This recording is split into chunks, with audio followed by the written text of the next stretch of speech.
ಎಲ್ಲ ಸಾವಯವ ಮಿತ್ರರಿಗೆ ನಮಸ್ತೆ. ಈಗೇನು ಸಾವಯವ ಪದ್ಧತಿನಲ್ಲಿ ನಾವು ಬೇಲಿಯನ್ನು ಅಳವಡಿಸ್ಕೊಳ್ಬೋದು.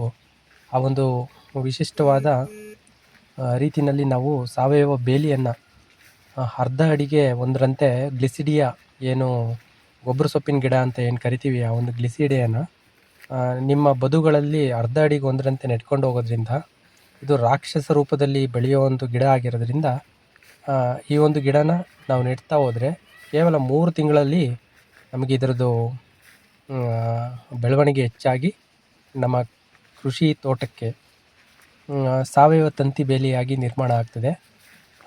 ಅದಕ್ಕಾಗಿ ಈ ಒಂದು ಎಲ್ಲ ಸಾವಯವ ಮಿತ್ರರು ಈ ಒಂದು ಸಾವಯವ ತಂತಿ ಬೇಲಿಯನ್ನು ಅಳವಡಿಸಿಕೊಂಡು ಅದರಿಂದ ಉತ್ಪಾದನೆ ಆಗತಕ್ಕಂಥ ಒಂದು ಗೊಬ್ಬರವನ್ನು ಮಲ್ಚಿಂಗಿಗಾಗಿ ಯೂಸ್ ಮಾಡ್ಕೊಬೋದು. ಹಾಗಾಗಿ ದಯಮಾಡಿ ಎಲ್ಲರೂ ಈ ಒಂದು ಮಳೆಗಾಲದ ಈ ಸಂದರ್ಭದಲ್ಲಿ